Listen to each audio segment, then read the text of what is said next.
welcome back to my channel, Hazel'S Diary. Thank you so much guys for all the support that you gave it to me. And in this video, guess what I'm gonna prepare? It's gonna be chocolate cookie bars, and we will be using Dark Toblerone. It's gonna be very yummy and healthy. And can you tell me who doesn't like chocolate? Of course, everybody loves chocolate. So let's start the preparation. So here are the ingredients. We have 2 large eggs and 2 cups of whole wheat flour.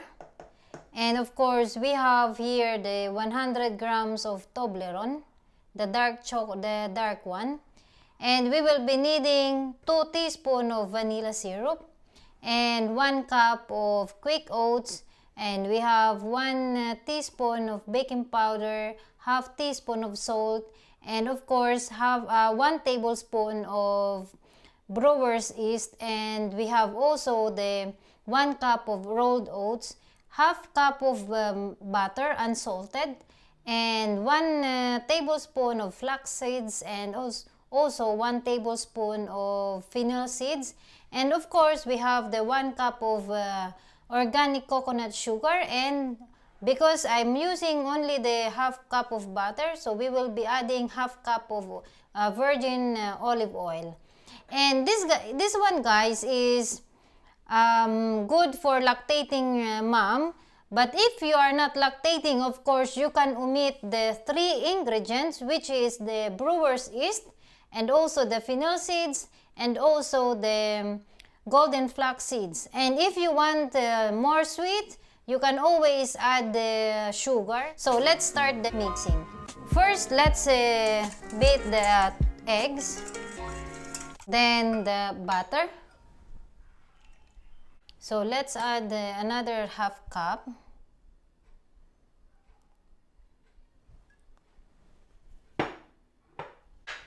Then let's add the organic coconut sugar. And let's mix it. Then the 2 teaspoons of vanilla.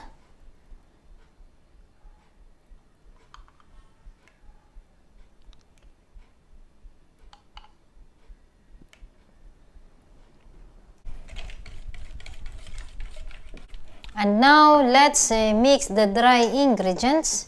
So we have here the 2 cups of whole wheat flour. I'm choosing guys the whole wheat flour because it's less carbohydrates.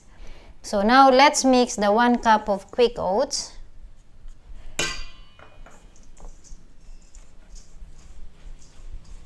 And then the rolled oats, 1 cup. The salt, half teaspoon salt, and 1 teaspoon of baking powder. And of course, the Brewer's yeast, which is good for lactation. And the Fennel Seeds and the golden flax seeds, also for lactation.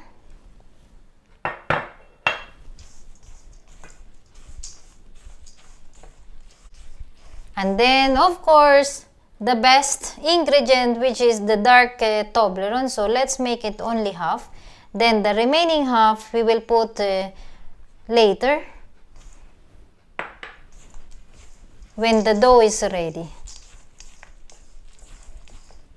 And now let's pour the liquid.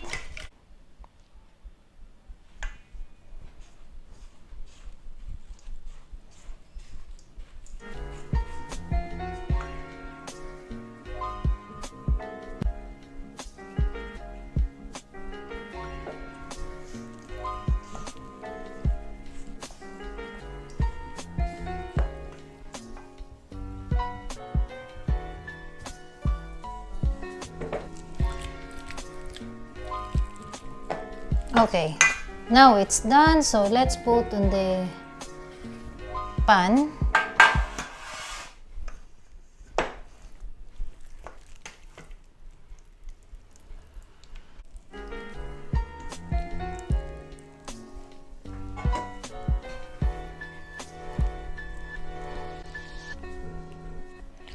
Now, let's put the remaining dark Toblerone on top.